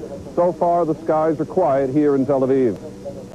Richard Roth, thank you very much. Again, the President of the United States will address the nation and the world in under an hour from now at 9 Eastern. We return to Baghdad at the Al Rashid Hotel. All right, David, here we are. The sky is being lighted now by some bright flashes far in the distance. You remember, Peter, when we were children, our parents would tell us if there was lightning, you could tell how far the lightning was away by counting 1 1,000, 2 1,000. I guess you could do the same thing for bombs, can't you? Maybe, John, I was just picking up on a comment by Wolf Blitzer from the Pentagon that the targets were basically defense suppression. This could well be the case here because I see no fires on the horizon. If they were hitting buildings or even, structures, we did see smoke earlier, but we don't see any flames. Maybe the targets have been surface-to-air missiles or whatever, but we do not see flames at this point, even though scores of bombs have been dropped in Baghdad so far this morning. John? Peter, we should try to help analyze, if we can, for at least our own edification, these bright white lights that seem to be moving across the sky from south to north right now. The lights look like the lights you'd see from helicopters, but there's no sound out there. It could be radar suppression material dropped from planes or from spotter planes of some kind. It could be to disrupt the radar defenses of Baghdad. That would probably be my guess. That's the only reason I'd be up there, John. Yeah. Bernie Shaw is going to come over and talk to us now. Bernie? Well, I just wanted to chime in on this speculation. They could be choppers, those choppers that have the very, very quiet engines. Yeah, and they could be at a great distance away from us. You mean our choppers or their choppers? I mean U.S. choppers or Iraqi choppers? I don't know. Yeah. Well, I very much doubt that multinational force choppers are this far into the country. If they are, it would be another kind of operation. Then they would have to be Iraqi choppers. Yeah. I know that I saw 2 choppers go by this hotel window. Yeah. Well, I know early in the morning we've seen several runs by choppers by the hotel. Helicopters, of course. The Soviet Hind helicopters are the ones that they use mostly here in Iraq. Now, way off in the distance, many, many miles away, you can hear these blasts again coming through. Some more anti-aircraft fire. And I guess a little bit lower down on the ground, I'll once again let you hear the sound of what is going on over Baghdad tonight.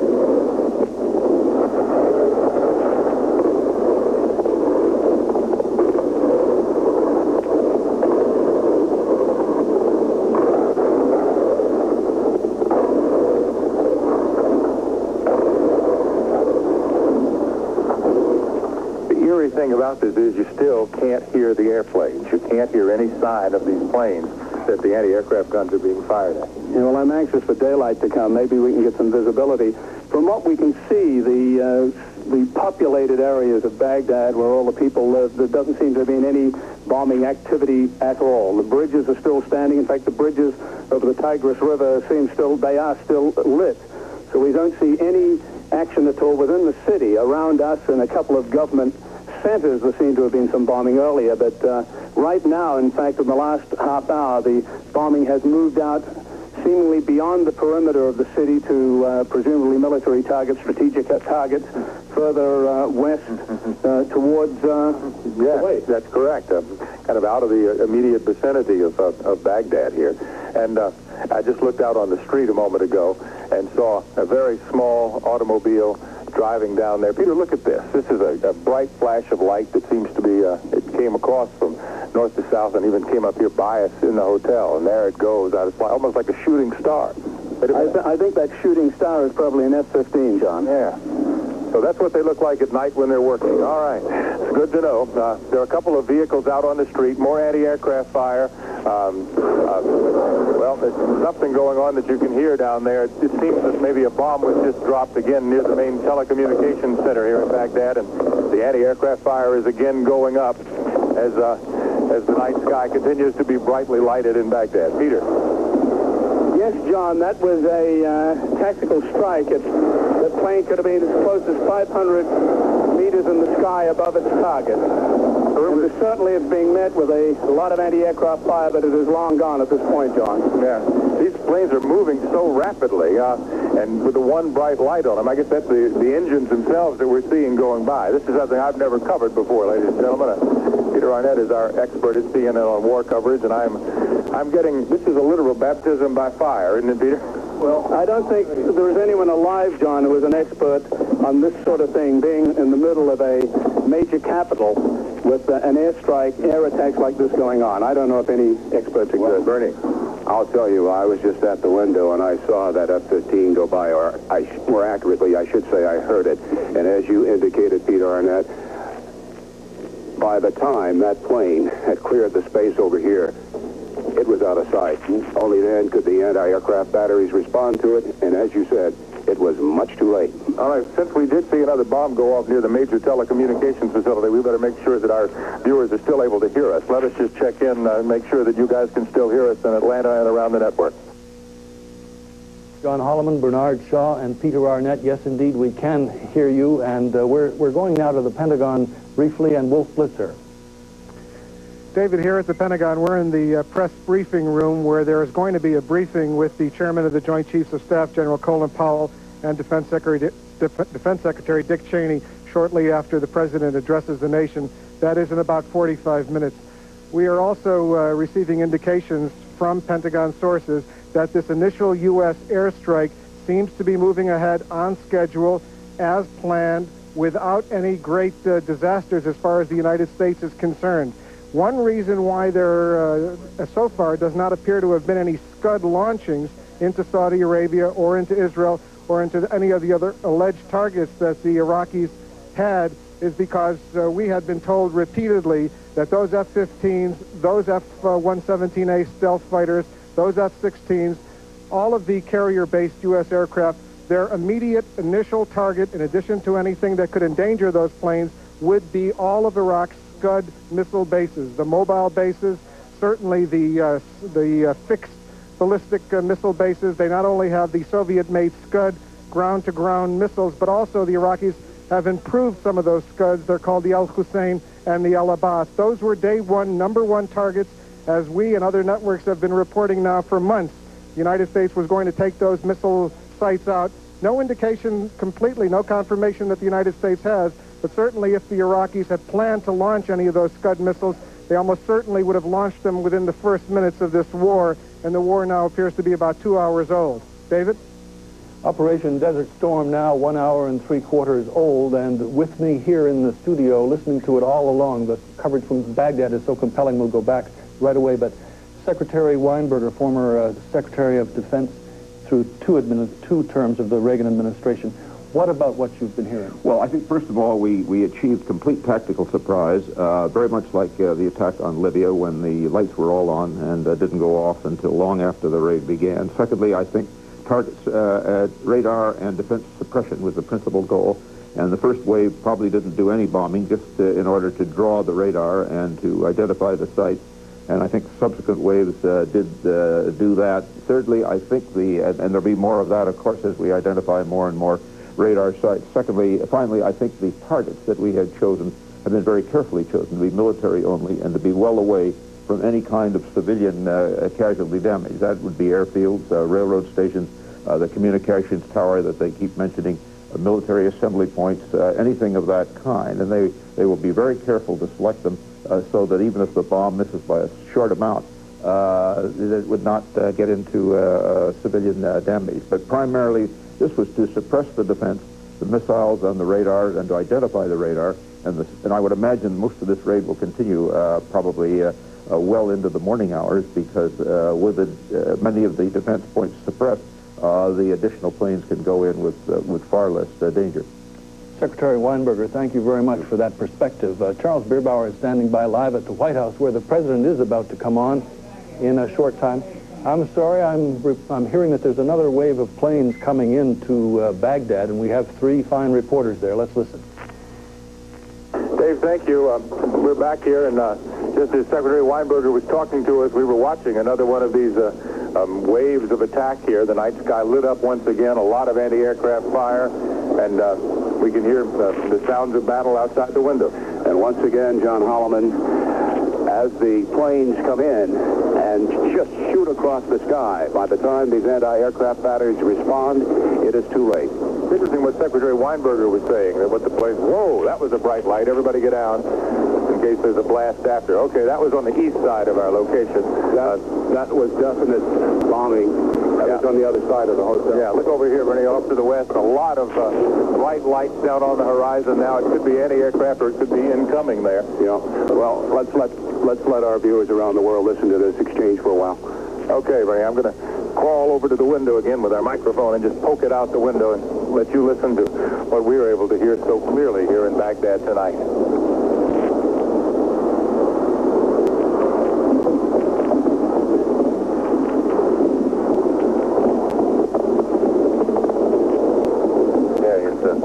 Beginning to get quiet again, Peter. Yes, John, on the other side of the hotel, it's a little noisier. Just 2 minutes ago, there were 3 enormous explosions, that one after the other within seconds. I have no idea what the target was, but they shook the hotel on that side. So these bombing raids are continuing now, wave after wave, and the intensity has been maintained. I've noticed that the Iraqis have uncorked new kinds of anti-aircraft weapons. I don't know what they are, but they appear to be heavier caliber. They are spurting fire into the sky, heavier caliber. I don't know what they are, but they are more impressive than that used earlier. They're obviously uncorking other extra anti-aircraft defenses as this battle progresses. Just one comment. Clearly, I've never been there, but this feels like we're in the center of hell. It's a remarkable experience to be here tonight, ladies and gentlemen, and the night sky again lit up with beautiful red and orange tracers and white flashes again as airbursts continue to come, probably from the anti-aircraft guns, from all we can tell. And all around us now, we hear explosions, big explosions at great distances away from our location. As Secretary Weinberger was mentioning in his interview just now, Peter, they are not apparently, the Allies, the coalition forces are not targeting civilian targets apparently at all. And all the anti-aircraft fire, and we see more of it to the south right now, going straight up, seems to be very far from the center of town. Well, right in front of me, John, to I guess the north, I see a series of surface-to-air missiles being fired up. They look like that to me. They're going straight in the sky. Who knows what they're aiming at? They're aimed at the attacking force, but there were about 5 were launched just within seconds of each other. Yeah, just kind of boom, boom, boom, boom, boom. They just went right up there, right into the sky. Right, and it's we'll have to tell you again, and for our families who are listening to our broadcast now, all of this is happening very far away from where we are. It's nighttime, so everything is brightly illuminated, but you should know that for the present time anyway, we're safe, and all the action is very visible to us, but it's very far away from us. Bernie Shaw. Oh, I'm just crawling around on the floor. I just checked the other side of the hotel, and it's a repetition of what we're seeing before our very eyes right now. More anti-aircraft fire, what appears to be giant sparklers flashing and then going dark, streams of tracer fire going up. It's like one of these fireworks that has a bunch of, it says exploding balls on the side of it. They go up in the air, one after the other.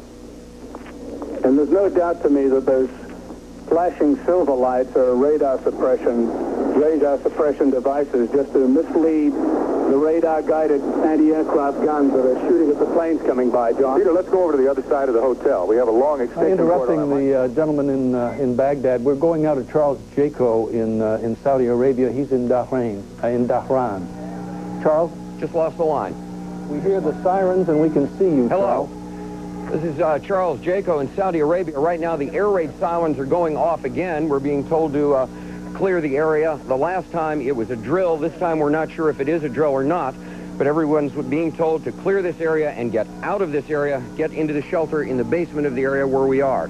Right now, the only information we have that's updated is from the Saudi military, who say there was a mammoth airstrike against Iraq, and so far, at least until now, no trace of any retaliation from Iraq. This may be it. We don't know. The last time it was a drill, but the Saudi military says it's been a mammoth Allied airstrike against Iraq. Charles Jaco, CNN, reporting live from Saudi Arabia. All right, Charles, we do hear those precautionary sirens in the background. Let's return now to Baghdad. I'll remind you that at the Al Rashid Hotel there, a 14-story building, Bernard Shaw, Peter Arnett, John Holliman. For Baghdad, well, I hesitate to say an air battle. There does not seem to have been any Iraqi aircraft fighters in the sky. We have seen no dogfights that could resemble anything like that. It looks like the Iraqi Air Force has not been able to get in the sky tonight. Maybe they were one of the first targets hit, Bernie. And for our viewers, just to paint the picture for you where we are physically right now, we are in the hall on the floor, and we can look through open hotel doors to see either side. And it has suddenly fallen quiet again over the skies of Baghdad. It has done so a dozen times in the last hour and a half, Bernie, and this lull is usually broken by more bombing. John? That's right, Peter. Wave after wave of attack coming in here to downtown Baghdad. But we have so many correspondents arrayed around the globe at this hour. We would like to hear from more of them, so let some of them talk for a little while as we wait for the next wave of attack, which we'll do our best to bring to you. John Holliman with Bernie Shaw and Peter Arnett live in Baghdad. All right, gentlemen, thank you very much. We definitely will be back with you. Let's go now to the White House. The President of the United States is going to speak to the nation in a little more than a half an hour, and Charles Bierbauer. Well, the President has been in the Oval Office throughout the evening. We're told that National Security Advisor Brent Scowcroft is in the Situation Room here at the White House and keeping the President apprised. Also told that the President is able to have instantaneous communication, if he wants it, with General Schwarzkopf, who is the U.S. commander on the ground in Saudi Arabia.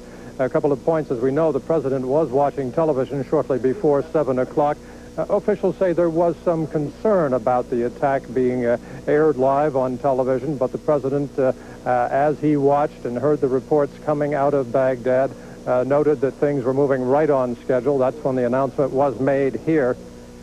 Marlon Fitzwater, in briefing reporters, was asked just what the objective is. Is it to get Saddam Hussein? Mr. Fitzwater spelled out the objectives this way, saying it is to get compliance with the UN resolutions and to free Kuwait, although some officials here have indicated that indeed Saddam Hussein would certainly be at risk in a bombing attack on Baghdad.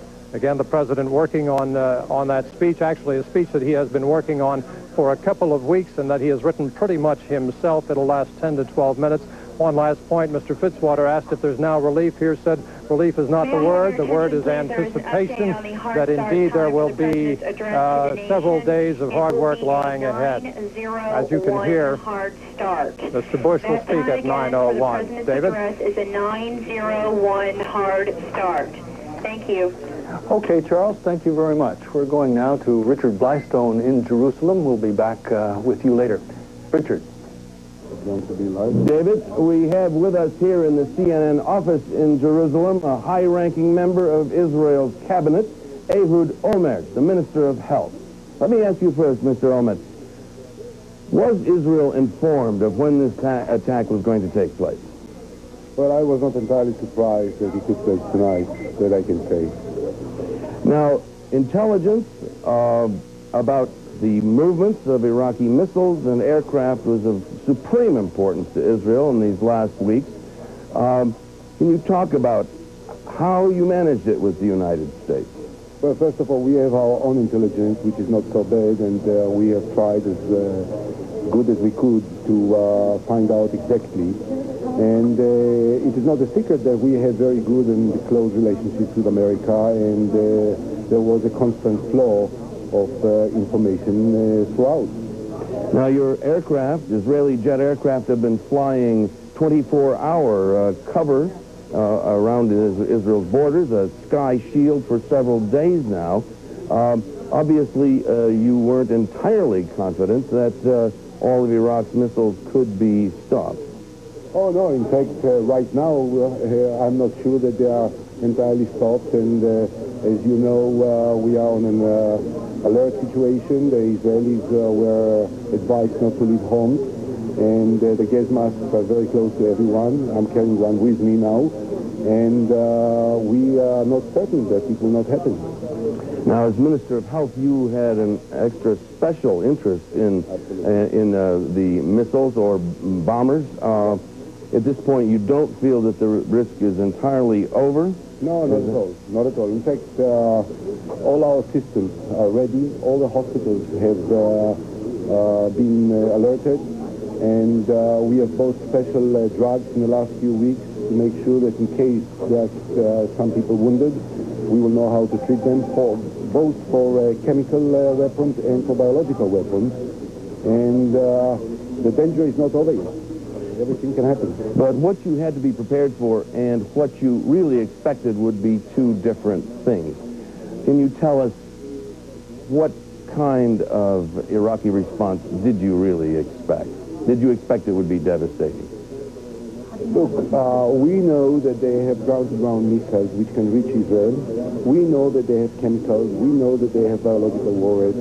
We know that for some time they have been threatening Israel to be the first target. In fact, they said it. Saddam Hussein said it, and Tariq Aziz said it very explicitly, that the first target for the Iraqi missiles will not be Saudi Arabia or Kuwait, but Israel.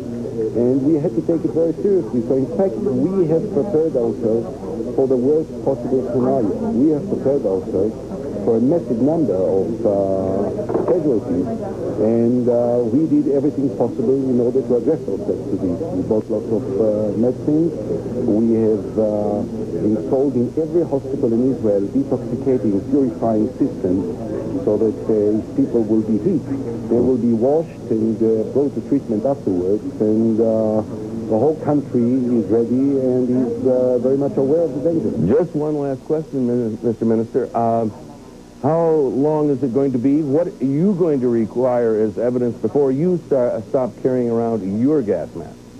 Well, I guess that when it's quite clear that Iraq is totally defeated and they are totally incapacitated by the American fake, then I think we'll feel a lot more confident. Ehud Olmert, Israeli Health Minister, thank you very much. Back to you, David. Richard and Minister Olmert, thank you very much for that report from CNN Jerusalem. The last time we heard from Charles Jaco, he was heading for a bomb shelter at Dahran. We will be back to him as soon as we can. There were sirens in the background, but no signs of any incoming anything. The United States and the UN allied forces have launched a massive air attack on Baghdad, Iraq tonight, wave after wave of planes coming over, but apparently doing pinpoint bombing, going after strategic targets and not saturation bombing. Let's switch now to the focus of much of the diplomatic negotiation that preceded tonight's action, and Jeannie Mose at the United Nations. David, the members of the UN Security Council are expected to meet here at the UN for consultations on this sometime tonight. The Secretary General of the UN told us as much a short time ago. On his way out of the building, we're not sure when. The U.S. mission to the United Nations is saying that probably sometime after the President of the United States speaks. In any case, the Secretary General of the UN was watching all of this on television. He left the building a short time ago saying he would be back soon. And here is some of what he said on his way out the door. After all my efforts, after all the efforts of so many countries and so many personalities, that we are now facing a war. And then at this very moment, only 1 hour and a half after the hostilities, I am not well informed. I have not a lot of details about what has happened. But I think it's for me to express my deep sorrow because of as Secretary General of the United Nations, the peace organization, I can only be saddened by the beginning of hostilities. The Secretary General saying he was saddened by hostilities. He also sounded a bit upset that he was not informed. He does not seem to be terribly informed in advance about this by the United States. As for action by the Council, we expect the United States to probably brief members of the Council on what it is doing. The ambassador from Cuba, which was one of the two countries that voted against the use of force resolution, as he left the building a few minutes ago, he said that Cuba would try to get the Council to do something to stop this war, although there's not much the Council can do. After all, it was the Council that authorized this action. And a CNN crew a short time ago went to the Iraqi mission to the UN to see what kind of response they would have at this early time in the hostilities. Someone merely closed the door on CNN people saying no, no, no. It was interesting, actually, when word of this started to come through here at the UN, filter out here at the UN. It wasn't confirmed.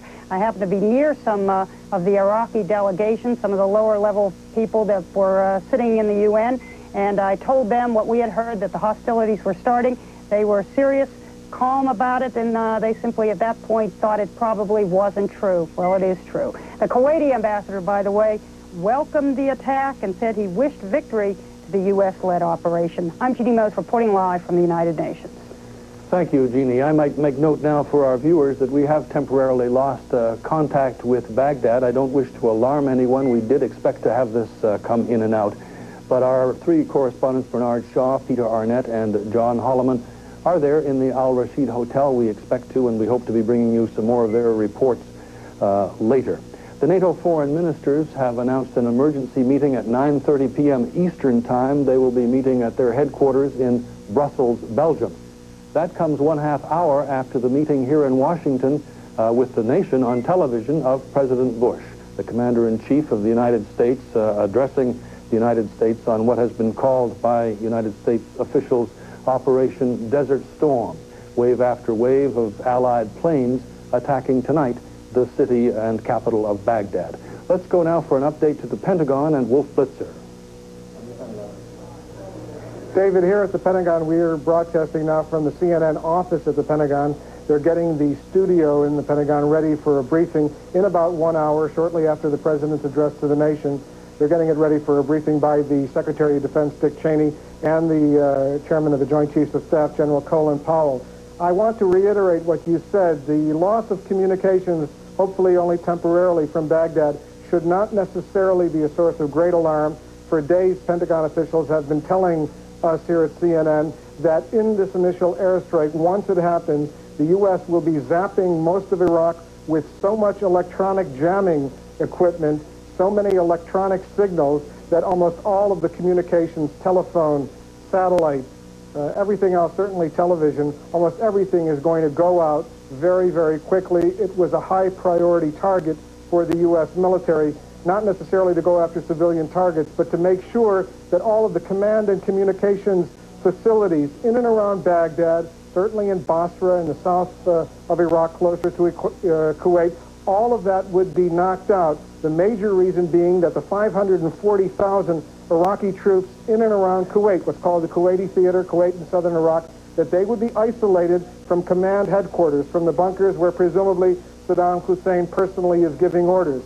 So I just wanted to reiterate that we should not be overly alarmed by the loss of communications, and we should not be surprised if those communications with Baghdad are derailed, at least for the duration, at least for the time being. Let me also say that this airstrike is an airstrike. We have no indications that any U.S. land forces have actually moved in to liberate Kuwait. It has always been assumed that it would be several days, maybe even a week or two, could be longer, before any of those ground forces would be used. Certainly the initial reports reaching the Pentagon from CENTCOM, Central Command Headquarters in Riyadh, from General Norman Schwarzkopf, the commander of Operation Desert Shield, those initial reports appear to be very favorable as far as the U.S. is concerned. The orchestrated U.S. airstrike with all of the targets, the Scud missile bases, the anti-aircraft facilities, all of the Iraqi air bases, anything that could endanger the invading U.S. Air Force and the Navy fighters, all of that would be destroyed in this initial airstrike. David? Well, thank you very much. It is 8:37 in the East. President Bush addresses the nation at 9 p.m. Eastern Time. Just moments ago, the White House spokesman Marlin Fitzwater described the president as calm, expectant, very matter-of-fact. He has been watching the first reports of the action which he initiated. We're going now to New York. The financial markets are reacting. Certainly there have been some jiggles in the oil markets. Bill Hartley reports now from New York. Well, David, the outbreak of war is, of course, dominating world financial markets at this hour. Japan's stock market, though, down only very slightly in morning trading. Apparent relief that something has finally happened. Nikkei average is off just over 75 points. That's about 1/3 of a percentage point. Oil prices are rising right now on fears of what war will do to Middle Eastern fields, but spot traders say there are very few buyers or sellers. The quoted range is anywhere from $7 to $12 a barrel, higher than closing New York prices. That would put a barrel of light sweet crude just over the $40 mark. And the dollar is sinking against most major currencies, off 1 1/4 yen against the Japanese currency, falling about 2 pennies on the German mark and 1 1/4 cent on the British pound. We'll be following other markets in Asia and Europe through the night. David? Bill Hartley reporting from the financial desk in New York. Thank you very much. I'm pleased to report that we can go back to Baghdad now and our 3 correspondents there. Let's see who picks up the phone. Yes, this is Peter Arnett here. We're just temporarily off the air. There has been a lull for about 15, 20 minutes now. There has not been one trace of bullet in the sky. We don't see any more bombing in the distance, so for the time being anyway, it is quiet. I'll give you over to Bernie Shaw. Thank you, Peter. Just to explain to our viewers why you did not hear from us for a nervously long time. For the past 20 minutes, I've been hiding under a table, and what happened was the security people made a sweep. They got very upset that there were 3 mortals on this floor, just 3 men standing in a hotel room. So I scampered to hide to make sure that if they pulled Arnett and Holliman out and took them downstairs into custody, at least there would still be one CNN person on the air. John? I did the same thing you did, Bernie, only I hid under a bed, and it's amazing that somebody as large as I am can get under a bed that close to the ground, but I was able to do it at least, and the situation here now is, you know, the Iraqi authorities now know that we're here, and I don't know that they've been able to tell. I don't know whether there's satellite dishes that are tuned to CNN work in these blackout conditions. I'm concerned that we not be summarily picked off one by one, so I'm going to yield the microphone to you, John, and to you, Peter, and I'm going to go back and hide under this table, not because I'm fearful of what's happening outside in the air, but I want to be sure that if there's another sweep, if you two get picked off, at least one of us will be here, and perhaps it might be a good idea to rotate this. Sure. Good idea, Ben.